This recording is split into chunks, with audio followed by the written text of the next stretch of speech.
What's up, Dreadheads? This is DreadCode, and this week I wanted to talk about the growing popularity of dreadlocks. And what I mean by that is that dreadlocks has grown into like almost a fashion trend in the past few years. And I remember when I was around in 8th grade, I remember people telling me that I would look really good with dreadlocks, and I didn't understand it. And I remember they had those dreadlock wigs for Halloween, and everyone just like slapped them on me and said, "That's you." And I was just kind of like, I'm not dirty. Like, I'm not like this like dirty hippie that like has dreadlocks. And it obviously I was ignorant. I didn't know what was going on with the world. But after that, I went and I years and years later, obviously till recently, I had short hair and I really wanted dreadlocks, so I started growing my hair out for it. And my hair probably was around like a bob cut when I really wanted to do them, and that's when I started doing my research. And there's a lot more than I thought, but there's a lot less that was needed. I totally got off subject right now. Oh, that's what happens when you talk too fast. That's what happens when you're in Southern California.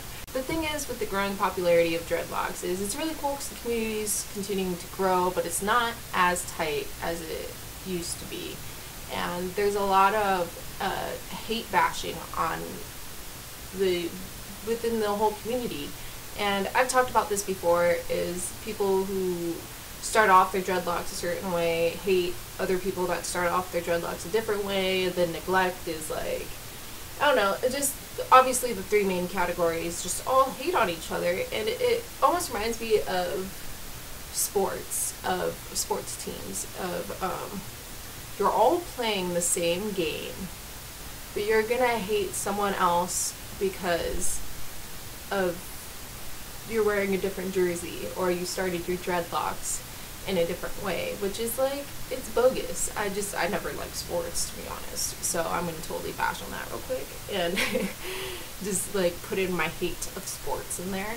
But it's bogus, and the popularity of dreadlocks is continuing to grow, which means that there's gonna be more people educated as long as we take the responsibility onto ourselves and educate them instead of cutting them off and having them go in blind. Because if that happens, that's how our reputation starts of being dirty hippies, which it's not okay. It's not okay for that to kind of stereotype people that way. That's with anything, you're gonna stereotype people.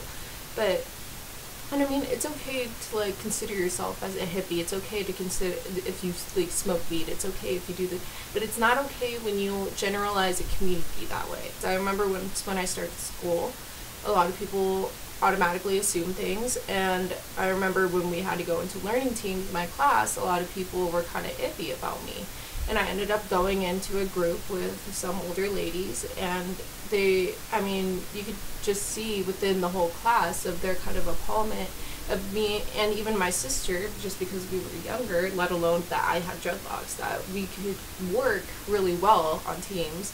We can get our work done. I was actually the most like efficient girl in the class, girl or guy. I was really good at what I did. I loved doing work. I still have a straight A record. I don't mess around with that. So when people stereotype me as, well, you have dreadlocks, so you're not going to do your work. You have dreadlocks, so you can't work in a professional setting.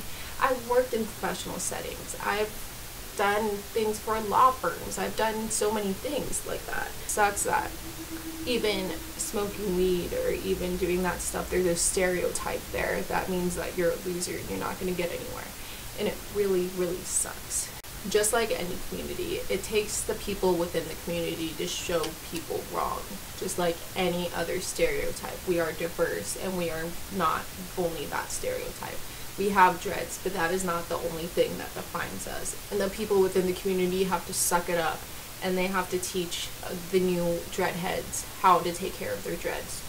It's not only my responsibility, it should be everyone who's watching this video's responsibility. And that's what DreadCode is all about. It's about creating the movement and just giving people knowledge. And that's been always in any field I've ever tried to work in any setting I've been in. That's the number one thing I fight on, is giving people knowledge. Because knowledge is going to help exponentially. comment, like, subscribe. Tell me what you guys want to hear. Tell me what you guys want to know. I'm here to help. This is DreadCode, and I'm signing out.